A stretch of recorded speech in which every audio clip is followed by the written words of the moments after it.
I was moved. It was a moving moment. I thought it was done well. I thought the acting in this was good, and it was betrayed by the screenplay, which I thought needed a lot more work.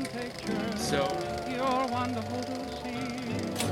You ought to be in pictures. Oh, what a hit. Hello, everybody. Welcome to You the would show. be My name is James, joined as ever by my good friend Steve. And this episode, we are talking The Shift. So, where to begin with this one, Steve? Off the back of Sound of Freedom, I got wind of a new Angel Films production, and I thought, well, yeah, what better than now we've had a taste of it, of what their kind of MO is and the kind of product that they put out. We saw that they're putting out a new movie early December, and it's a sci-fi movie. And I thought, okay, well, that's it something a little bit is. different. Yeah, That's a little yeah. ambitious for these kind of like faith-based dramas. So I thought, why not? And the good people of the distribution company, they sent us a link, and so we have the opportunity to check it out. So, Steve, where to Yeah. begin? Yeah, James, obviously Angel is going for high quality in many ways. The Sound of Freedom, which we watched a couple of weeks ago, even though it was 6 months ago in the States, it recently just came to Hong Kong.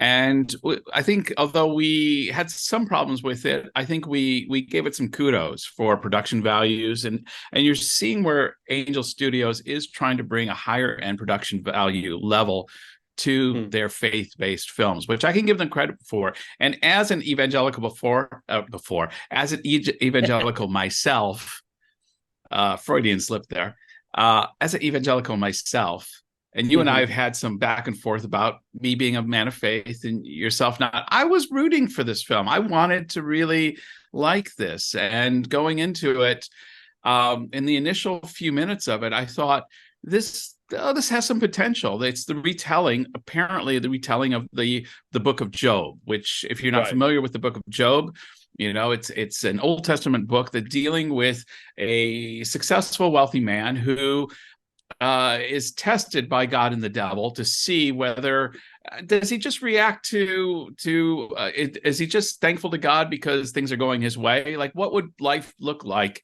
if tragedy and everything went bad? And so in this movie, they try to recreate that. And I felt after about the first 20 minutes, it went off the rails by and large. I was kind of struggling with it being a bit of a confusing mess of shifting into realities that always didn't necessarily make sense. And I struggled with the idea of it being a retelling of the book of Job, because in the book of Job, Satan is not his adversary. Life going bad is his adversary. And there was a sensationalism I found in this film with him having the devil himself, the benefactor, as being his principal adversary. And so I thought from the get-go, their attempt to retell the book of Job was facing some challenges. I completely agree. I mean, just to set up the premise of The Shift for those people who are unfamiliar with it, it follows the trials and tribulations of a guy called Kevin, played by Kristopher Polaha, who is when we first meet him, he's a hedge fund manager or something similar at Bear Stearns, just as the financial crisis happening. So on that day when everybody lost their job, you find him drowning his sorrows at a hotel bar, and he says through a very exposition heavy voiceover that goes through the film that he is in AA, but it's not going very well. And so we find him at this bar where a woman comes over to him called Molly, and she has been sort of sent over by her friends on a dare to try and pick him up. And they strike a chord, and we see very quickly that their relationship sort of goes well. They get together, they have a child, and then something happens. Something happens along the way where Kevin sort of loses his family, loses his child, loses his wife, loses everything. Things go bad when he is met by a man called the Benefactor, who played by Neil McDonough, who we realize very quickly is the devil, and he offers him a choice. He's like, come and join me and be one of my army, be someone called a shifter. And this is where the sci-fi element of this film comes into play. He basically presents the idea of a multiverse. So this is the faith-based movement getting in on the whole multiverse popularity of that phase right now. And he was like, all the choices you make don't, there isn't a single path. They create alternative sort of realities, if you like, and that he has the power to essentially push people from one reality into one of their other realities, essentially to go back on the choices that they made and pick a better life for themselves. It's temptation, essentially personified in a sci-fi genre. And he wants Kevin to come over to his side and be one of his shifters. Kevin rejects that and finds himself in a different reality where his wife doesn't exist or something, and he's living in a kind of sort of Orwellian police state, and where there is no God. And one of the things that he tasks himself with doing is essentially rewriting the Bible, isn't it? Is sitting down and rewriting all of the stories that he can remember. Now, you've seen plenty of films about sort of the Book of Job and the retelling of the Book of Job, but one of the things I found particularly kind of clunky with this one is it keeps telling you that that's what it's doing. It keeps saying, I had that written down as a note. Like, you can't retell the Book of Job if you're going to tell people in the film that it's a retelling of Job. This is a retelling of the Book of Job. And it keeps comparing, the benefactor keeps comparing Kevin to Job and all the rest of it, and saying that, Job was a man, yes, who did very well for himself, and the devil wanted to test exactly how strong his faith was by convincing God to take away everything from Job and see if it would work. And then, and he dangles that promise in front of Kevin that, but what happened to Job? Job ended up getting everything back sort of tenfold. And so if you come over to my side, you'll get it. And so, on paper, it must have seemed like a kind of interesting idea, a way of spinning, one of these, a Christian story into a kind of sort of sci-fi mold, into a genre that has been proven popular, and the concept of the multiverse, which is all the rage now, what with Spider-Man and all kinds of other films, Loki and everything that's going on there. And so you can understand why they saw this as a sort of a viable challenge almost. But I'm totally with you, is that by the time they set everything up and they everything goes into forward motion, it immediately falls to pieces, and you realize it doesn't work. It doesn't, the allegory doesn't sustain the setup. And it gets very boring very quickly, actually. And by about halfway through, I felt it was really dragging its heels. I was like, really, we haven't got another hour of this to go. It does kind of pick up in the second half, I think, when things kind of sort of start happening. He starts sort of taking things into his own hands and playing with the idea of multiverses. He gets one of those bracelets that enables him to shift from one reality to another, and he starts doing something about it, and then briefly you're like, oh, okay, that's interesting, but by then it was too late, I felt. Well, I think this movie can be broken down into scenes that include Neil McDonough and scenes that don't include Neil McDonough. And I thought the beginning, and I want to highlight things that I thought were actually good. I thought Kristopher Polaha, who I think I need to nominate as the triumvirate of the Timothy Olyphant, Josh Duhamal. I found him looking exactly, how we said that Josh Duhamal and Timothy Olyphant have a striking similarity.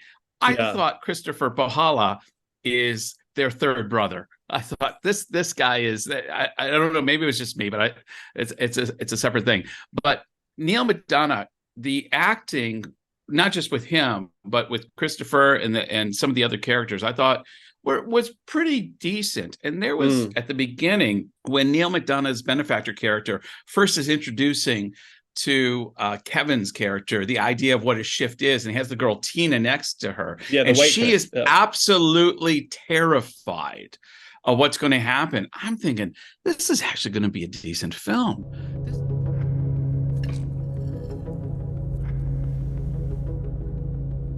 Eat.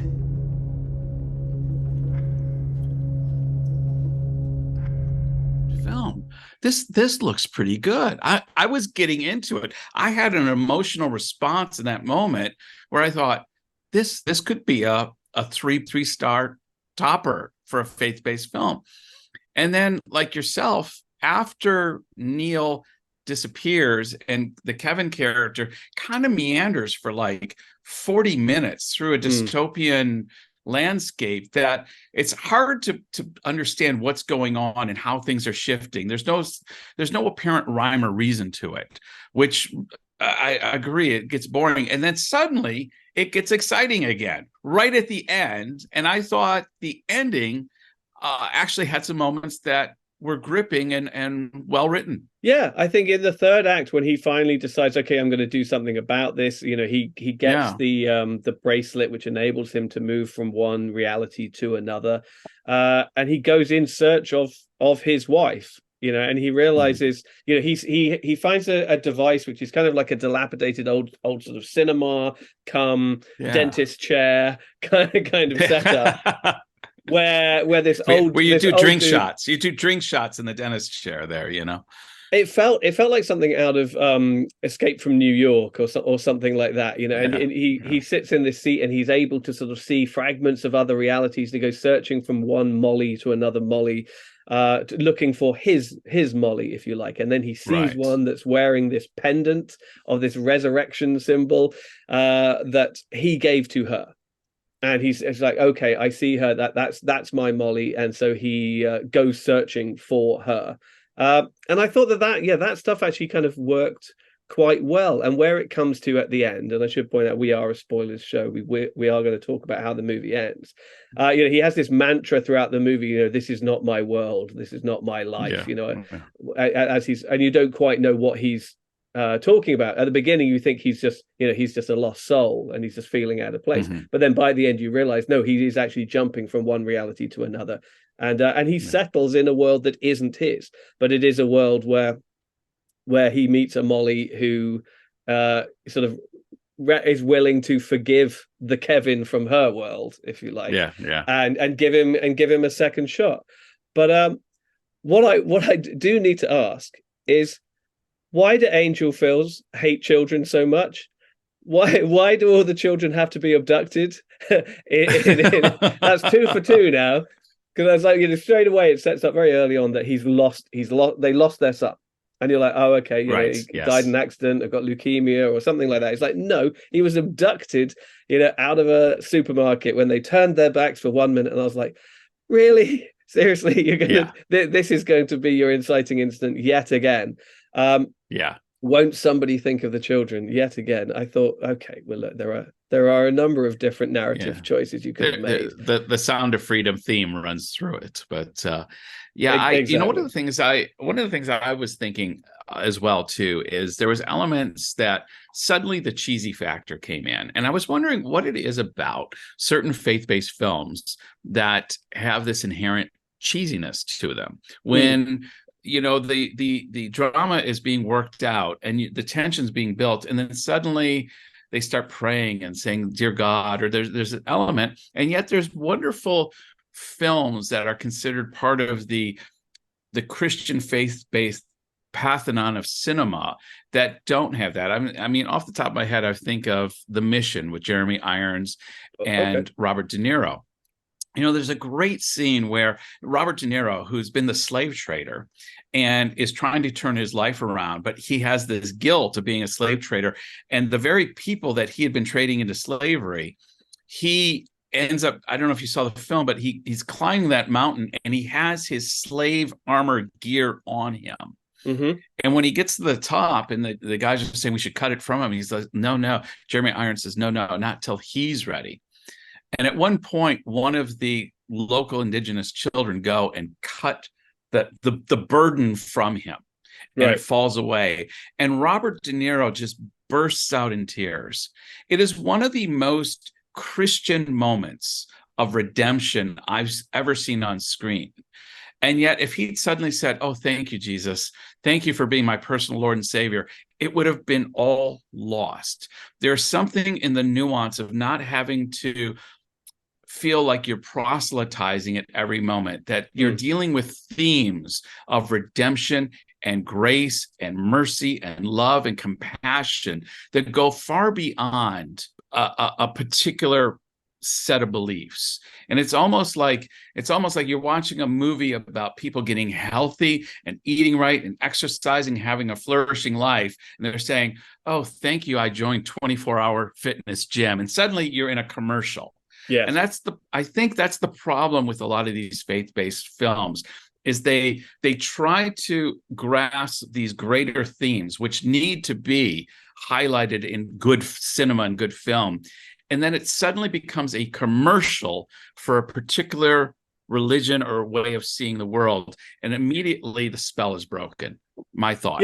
Yeah, no, that's funny, because while I was watching this film, I was having many of the same thoughts. I was like, what is it about these films that that feel so wrong, that feel so out of step? And I think what it is that these come from obviously sort of a faith-based community that doesn't deal in subtlety. This is about telling stories and telling parables where the message is glaringly obvious. Where the whole point is that everybody sees through the veneer and sees what the greater message of it is. And so I think with a lot of these films, a lot of these stories are told with an over earnestness, with a kind of naivety to the horrors of the real world. A lot of these stories show people who have taken the wrong path, and have fallen into a life of sin or of crime or whatever. But these are being told by people who have no experience with that and have no real understanding of how to authentically portray that on screen. And so, when you get a film like The Mission, that is on the face of it, it's a historical and sort of adventure drama about colonialists and conquistadors in South America, right? The religious parable is implicit rather than explicit. Although it's about sort of priests and missionaries and what have you, it doesn't need to it doesn't need to have you. It doesn't have to kind of hit you over the head with it. And this is why I just want to add. I just hang on. Yeah. I just want to finish. So it understands that actually its target audience is just a mainstream audience, and they might be put off by being preached to. Whereas I think a lot of these faith-based films, their audience is the opposite. Their audience is a congregation primarily. Yeah. If it reaches beyond those borders, then great. But primarily it wants to speak to its own congregation, and they are used to doing that, or in the habit of doing that, in very broad strokes, in very bold, almost clumsy, unnuanced story beats. And I think that is what you are seeing in stories like this. Even sort of ambitious, genre-bending stories like this one, there is just a lack of they can't quite escape the trappings of telling a sermon and a parable, rather than just letting the audience see the deeper meanings for themselves. I couldn't agree more. I mean, when you have a conflicting agenda, I mean, as storytellers and as filmmakers, you have a creative agenda, but competing with that creative agenda is a proselytizing agenda. And that proselytizing agenda, is nuanced as you try to make it, and like you suggested, it's not particularly nuanced. It's very much on the nose. It's going to dilute the creative agenda and I think we see that in this film, to the point where when you're saying, why in a movie about the retelling of the story of Job do you have to keep referencing that this is actually a retelling of the story of Job? It's because this is a proselytizing film, because Steve the Christian may understand the book of Job, but I'm expected to bring James, my non-Christian friend, to see this film, and James might not know what the book of Job is about. So I need to pull away from the narrative. I have to set aside the creative agenda, and my proselytizing hat has to come on now, and I've got to explain to James now what the book of Job is, so he can connect. Oh, I get it now. This is all part of a proselytizing mission, and that's confirmed by the fact that we have yet another special message at the end of this film. Oh yeah, when that comes up, as the credits begin and there's a sigh of relief where I'm like, Good. Yeah, that's over, because it was, it Yeah. was way too long, and you feel like you're being talked down to for the majority of it. Even though it did pick up towards the end, and then you get that little caption that we saw before in the credits Yeah. of Sound of Freedom, where it says special message incoming in 2 minutes. Countdown. I was like, Yeah. oh boy, really? They're going to do this Yeah. again? And then lo and Again. behold, Kristopher Polaha gets on screen. And addresses the camera, addresses the audience, says, thank you for coming to the cinema, get your phone out, scan the QR code. And yet again, it's this idea of paying it forward, essentially donating, buying a ticket for somebody who can't afford it. But what you're doing really is you're just donating. And for all you know, you're just paying for an empty seat.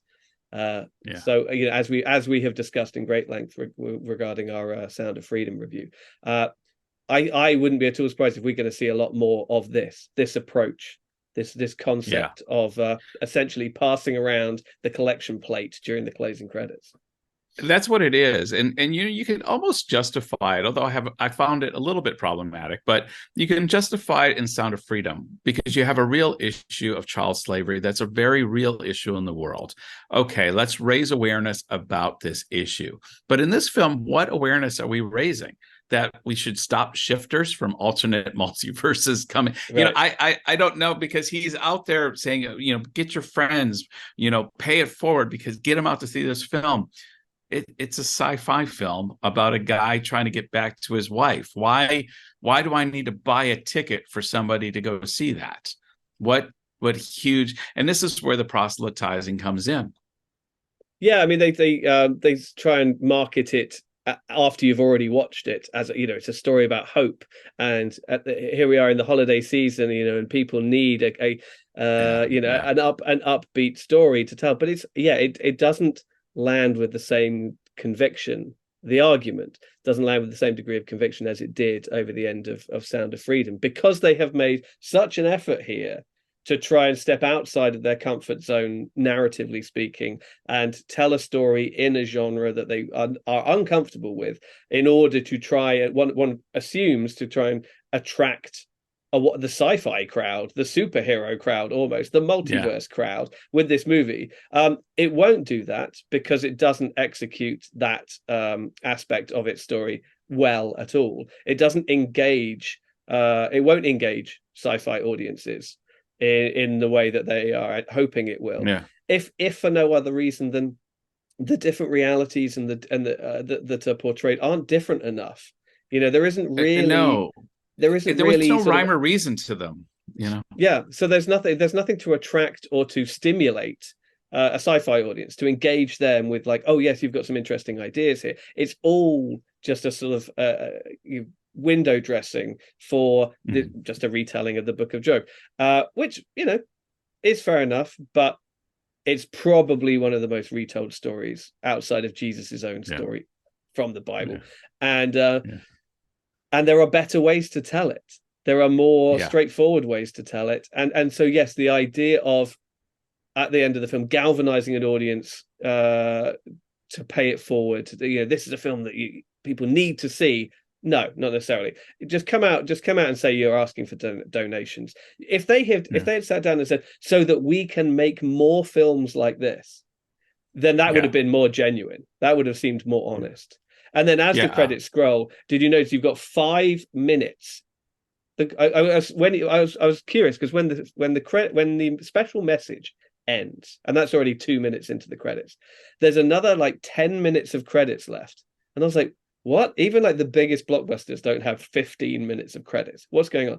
And so I kind of scrolled through, and 5 minutes of credits is taken up with, we want to thank the angels who made this film possible. And it's obviously just donors. It's just a list of thousands and thousands and thousands of donors listed alphabetically with no real credit. And I was just like, okay, wow. This is, they've got a real, they've got a real business model here that is working. It is enabling them to make movies. But this idea of this story being one that people need to see, and that you need to pay forward for other people to see, it's just not a very good story. So. Well, James, wrapping it up then, what instrument of measurement are we going to give for the shift? Should we give like wristbands or resurrection symbols, be they tattoos or pendants? Is that okay? Well, this is something I wanted to ask you. Is that a recognized Sean Astin clones? Sean Astin clones. Oh yeah, the clones, the Sean Astin clones at the end. God bless him. I wanted to ask: is that symbol obviously of the the tomb door, the stone in front of the tomb being wheeled, pushed forward? Is that a recognized symbol, or is that something that they made up for the film? I think they made it up. It didn't because it's resonate with me because it's not bad as a symbol of that. I was like, oh, that's quite a nice, neat, fancy little sort of logo, little motif. Yeah, just the two circles. I was like, okay, that in and of itself works, to the point that it made me wonder, oh, is that already an established symbol? But if not, then well done whoever came up with that, because I thought that was actually quite effective. So but let's do Sean Astin clones. Okay, Sean Astin clones. How many Sean Astin clones out of 5 are you going to give the shift? Not many. I mean, it did it did find its feet towards the end, but only in a way that made it vaguely narratively coherent. Just so that I could see how it ended, because I was really struggling to get through this one. With the greatest will in the world, it was dull, it was tedious, it was repetitive. It didn't use this sort of time travel parallel universe conceit in any interesting way. I'm not even sure I agree with you that Neil McDonough was actually any good. He kind of comes on and does his thing, and I was like, So, as you say that, I will admit, I think there was diminishing returns on him from the beginning to the end. I think he was starting to realize what this project was, as he came back each time to do another scene. So yes, sadly, there's very little in this movie that I can recommend. I think if Angel Films are going to continue in this direction, they need to tell better stories that keep the proselytizing, as you said, under the surface rather than make it on the surface, because you're never going to win over a larger audience that way. Simple as that. Yeah. And this is a case in point. Ironically, one clone. Okay, one clone.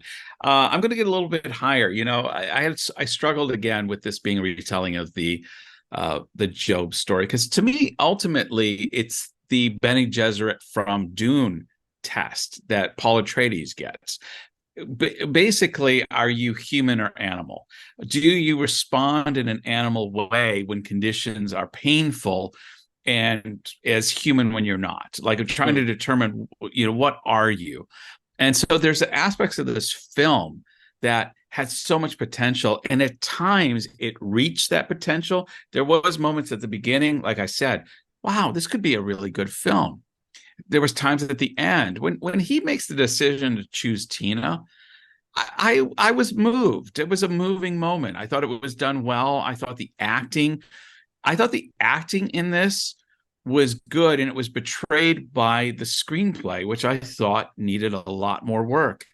So I'm going to go a little higher than you.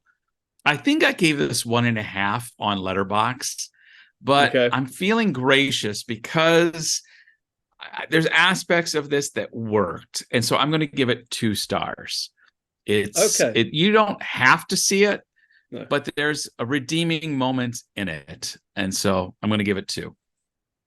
Okay, this is very rare that I will score after you and actually encourage you to score it higher than me. So that's interesting. Yeah, that's right. That is interesting. Well, that's James and I's take on The Shift, but what are yours? Are you part of the evangelical community and you're a little irritated with this review? If so, you probably didn't get to this point in the video. But if you are a general film goer, what are your thoughts on The Shift? I'm genuinely curious, as I come from the evangelical crowd myself. What about this film do you really like, despite it coming from a particular viewpoint? James? Yeah, I mean, I'd like to hear from people from that community who feel frustrated that the films that are made specifically for them aren't up to snuff, really, that aren't up to scratch, quality-wise. I mean, if you disagree with me, fine, fair enough. What about this film did you actually like? Other than the message, what about the actual film itself? did you resonate with? Because I think that they are two very different things that I think even the filmmakers are struggling to recognize. Yeah. But if you're somebody who is part of this community who wants their stories specifically for them to be addressed, by the top tier filmmakers, then how do you feel about about being made to, how to put this, almost being sort of taken for granted with? It feels like they're expecting you to feel that this is good enough, and if you agree with us that this is not good enough, we want to hear from you as well. Until next episode, bye-bye. You ought to be in pictures. Oh, what a hit you would be.